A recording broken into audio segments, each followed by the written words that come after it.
அனைவருக்கும் வணக்கம். இன்னைக்கு நம்ம தமிழ்ல ரீசெண்டா ரிலீஸ் ஆயிருக்க இரவின் நிழல் படத்தோட கதையை பத்தி தான் பார்க்க போறோம். இந்த படத்தோட கதையானது பார்த்தீங்கன்னா நான் லீனியர் பேட்டர்ன்ல இருக்கும். அதே பேட்டர்ன்ல நான் உங்களுக்கு எக்ஸ்பிளைன் பண்ணேன் அப்படின்னா கண்டிப்பா குழம்பிடும். அதனால இந்த படம் எதுல இருந்து ஆரம்பிக்குது, எங்க போய் முடியுது அப்படின்ற மாதிரி ஒரு சின்ன நரேஷன்ல முடிச்சிடறேன். படத்தோட ஸ்டார்டிங்லேயே ஹீரோவான நந்துவை தான் காமிக்கிறாங்க. பெரிய பணக்காரனான இவரு சினிமாவில் இருக்கிற பாதி பேர் இவர்கிட்ட தான் பணம் வாங்கி படம் பண்ணிக்கிட்டு இருக்காங்க. குறிப்பா சொல்லணும் அப்படின்னா இவர் ஒரு கந்து வட்டி பிசினஸ் பண்ணிக்கிட்டு இருக்காரு அப்படின்ற மாதிரி இவரை காமிக்கிறாங்க. அண்ட் பக்கத்துல இருக்கிற நபர் ஓடி வந்து இந்த மாதிரி போலீஸ் இந்த இடத்த தெரிஞ்சுக்கிட்டாங்க, நீங்க உடனடியா இங்கிருந்து கிளம்பி ஆகணும்னு, நாங்களும் கூட வரோம் அப்படின்ற மாதிரி சொல்ல இவர் பாத்தீங்கன்னா தனியா கிளம்புறாரு. இவர் கார்ல இருந்து அங்கிருந்து புறப்பட்ட உடனே இவங்க கூட இருக்கிற ஒரு ஆள் பாத்தீங்கன்னா இந்த மாதிரி சுவாமிஜிகளை கொல்லதான் அவர் வருவாருன்னு எனக்கு தோணுது, அவர் இங்கிருந்து கிளம்பிட்டாரு அப்படின்ற மாதிரி போனை வைக்க கார்ல போய்கிட்டே இருக்கிற இவரை காமிக்கிறாங்க. போய்கிட்டே இருக்கும்போது இவரோட பழைய நினைவுகளால பாத்தீங்கன்னா அவதிப்படுற ஒரு லேடி பாத்தீங்கன்னா இவர்கிட்ட வந்து ரொமான்ஸ் பண்ற மாதிரி இருக்கும். அது எல்லாமே பாத்தீங்கன்னா நினைவுகளா மட்டும் தான் இருக்கும். இவர் கார்ல போய்கிட்டே இருப்பார். அண்ட் ரொம்ப தூரம் டிராவலுக்கு அப்புறமா பால் அணிஞ்சு போன ஒரு இடத்துக்குள்ள வந்துட்டு அந்த இடத்துக்குள்ள நடந்து போய்கிட்டே இருக்கும்போது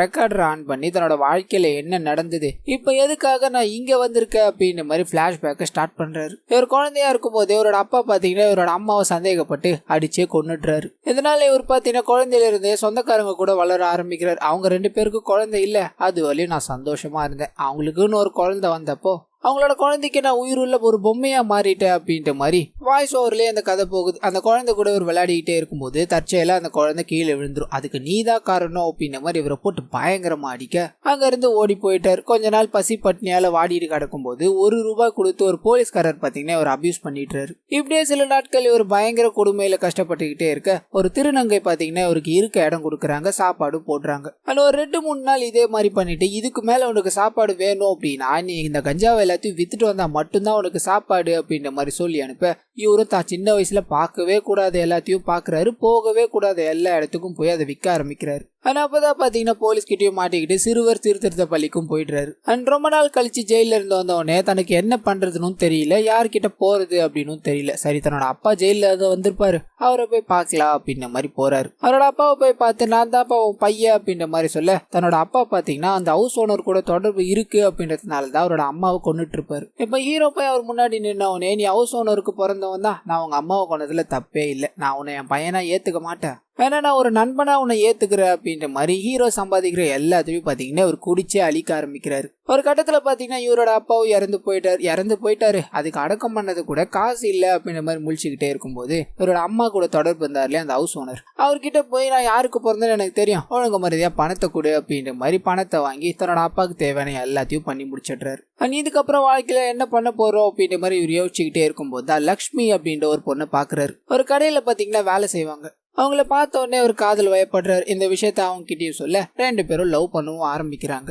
இவங்களோட 2 பேர் காதலும் கொஞ்ச நாள் அப்படியே போய்கிட்டே இருக்க அதே ஊர்ல பாத்தீங்கன்னா தனா அப்படின்ற லோக்கல் ரவுடி பாத்தீங்கன்னா அங்க சுத்திக்கிட்டு இருப்பாரு. அவரை மாதிரி ஆகணும், அவருக்கு எவ்வளவு மரியாதை கிடைக்குது தெரியுமா, ஒரு கடையில ₹100 200 கடையில போய் ₹100 வாங்குறாரு. வாழ்ந்தா அவர் மாதிரி வாழணும் அப்படின்ற மாதிரி ஒரு மனசுக்குள்ளே நினைச்சுக்கிட்டு இந்த சைடு அந்த லட்சுமி கூட ரொமான்ஸும் பண்ணிக்கிட்டு இருக்காரு. அப்பதான் அவங்க பாத்தீங்கன்னா இந்த மாதிரி எனக்கு ஒரு ₹10,000 தேவைப்படுது, உன்னால கொடுக்க முடியுமா அப்படின்ற மாதிரி கேக்குறாங்க. நீ கேட்டு நான் இல்லன்னு சொல்லியிருக்கானா அப்படின்ற மாதிரி அந்த 10,000 ரெடி பண்ணணுன்றதுக்காக ஒரு வீட்டுல திருட போறாரு. இதனால போலீஸ் கிட்ட மாட்டி ஜெயிலுக்கும் போயிட்டாரு. ஜெயில இருந்து வெளியே வந்த கையோட லட்சுமியை போய் பார்க்கணும் அப்படின்ற மாதிரி ஒரு கம்பல் எல்லாத்தையும் வாங்கிட்டு அவங்கள பாக்கலான்னு போக ஆனா அவங்க பாத்தீங்கன்னா அந்த ஏரியாலே பயங்கரமான ரவுடியான தனா அப்படின்ற மாதிரி ஒருத்தனை காமிச்சாங்க இல்லையா, அவங்க கூட தொடர்புல இருக்காங்க. இதை பார்த்தா இவருக்கு என்ன சொல்றதுனே தெரியல. எதுக்காகடி இந்த மாதிரி பண்ண அப்படின்ற மாதிரி எல்லாம் கேட்க இவங்க கிட்ட பணம் இருக்கு, எனக்கு எப்படி பாத்துக்கிறான் பாரு, உங்ககிட்ட வந்தா ஆனா தினமும் கஷ்டப்பட்டுக்கிட்டு தானே இருக்கணும் அப்படின்ற மாதிரி சொல்ல இவர் பயங்கரமா குடிச்சிட்டு டான்ஸ் ஆடுறாரு. இவங்களை மறக்கணும் அப்படின்றதுக்காக ஒரு டிராக்டர்ல ஏறி ஆந்திரா அதாவது இந்த ஊரை விட்டே வேற ஊருக்கு போயிடுறாரு.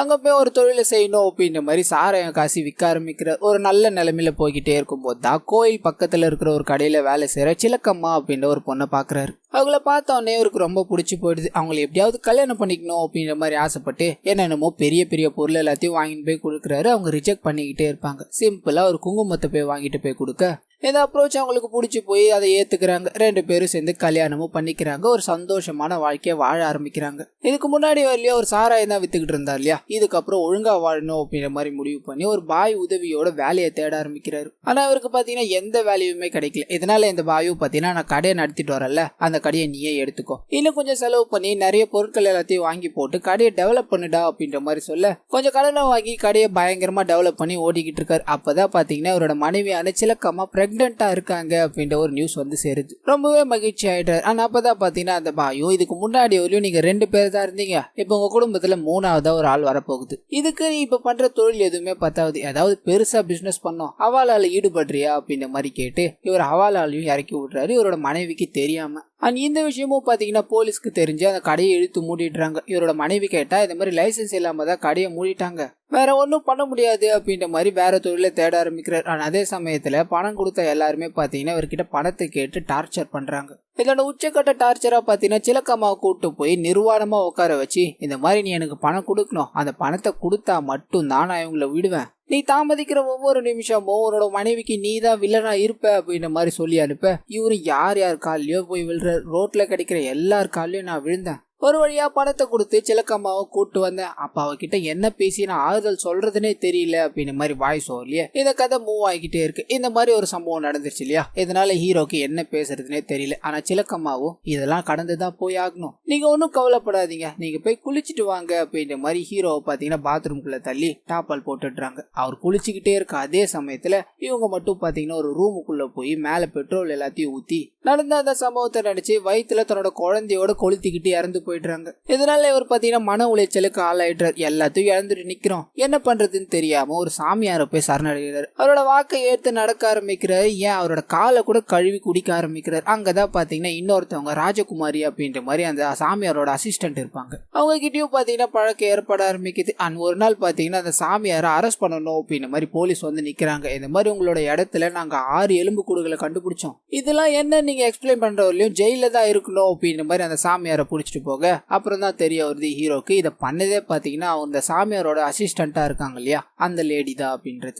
அது மட்டும் இல்லாம அந்த லேடியோட வயிற்றுல பாத்தீங்கன்னா சாமியாரோட குழந்தைய வாழ்ந்துகிட்டு இருக்கும். அவங்க பிளான் பண்ணி சாமியாரை ஜெயிலுக்கு அனுப்பிட்டாங்க இல்லையா, அதுக்கு என்ன காரணம் அப்படின்னு பாத்தீங்கன்னா நிறைய நகைகள் எல்லாத்தையும் இருக்கும், அது எல்லாத்தையும் எடுத்துட்டு போயிடணும் அப்படின்றது தான். அதுக்காக எல்லா வேலையிலையும் பண்ணிட்டு அந்த நகைகளையும் எடுத்துட்டு இருக்கும் போது ஹீரோ பாத்தீங்கன்னா இது எல்லாத்துக்குமே உதவுவாரு. அந்த நகைகள் எல்லாத்தையும் ஷேர் பண்ணிக்கிறப்போ ஒரு சின்ன பிரச்சனை ஏற்பட ஆரம்பிக்குது. இந்த மாதிரி நான் எல்லாத்தையும் இழந்துட்டு வந்து நிக்கிறேன், என்னோட மனைவி பிரெக்னெண்டா இருக்கும் போதே இறந்து போயிட்டா, அதுவும் கொளுத்திக்கிட்டு, நீங்களும் பிரெக்னெண்டா இருக்கீங்க, அதனால தானே அமைதியா பேசிக்கிட்டு இருக்க அப்படின்ற மாதிரி ஹீரோ சொல்ல அந்த லேடி பாத்தீங்கன்னா ஹீரோட ஒய்ஃபை தப்பா பேசிடுறாங்க. இதனால பொறுக்க முடியாத ஹீரோவோ அவங்களை அடிச்சு அதே இடத்துல புதைச்சிடுறாரு. அப்ப அவங்க வயிற்றுல பாத்தீங்கன்னா குழந்தை இருக்கும். அந்த குழந்தை கத்துற சத்தம் பாத்தீங்கன்னா ஒரு காதுல கேட்டுக்கிட்டே இருக்கும். பயங்கரமா காது போட்டிக்கிட்டு மண்ணை எல்லாத்தையும் மேல தூக்கி போட்டுட்டு அங்க இருக்கிற நகைகளை எல்லாத்தையும் எடுத்துக்கிட்டு அங்கிருந்து போயிடுறாரு. அண்ட் இவர் இங்க இருந்து எடுத்துட்டு போனதை வச்சுதான் பாத்தீங்கன்னா ஒரு பெரிய பணக்காரனா ஆயிட்டு இருப்பாரு. அந்த சினிமாக்காரங்களுக்கும் பாத்தீங்கன்னா வட்டிக்கு பணம் கொடுத்துக்கிட்டு இருக்காரு. இதே சமயத்துல அந்த ஏரியால இருக்க ஒரு எம்எல்ஏக்கும் பாத்தீங்கன்னா ஒரு பினாமியா இருப்பாரு. இந்த மாதிரி ஒரு பணக்கார வாழ்க்கை அவருக்கு வந்துருச்சு இல்லையா, அதனால தான் சின்ன வயசுல இருக்கும் போது ஒருத்தர் அபியூஸ் பண்ணாரு அப்படின்ற மாதிரி சொல்லியிருந்தா இல்லையா,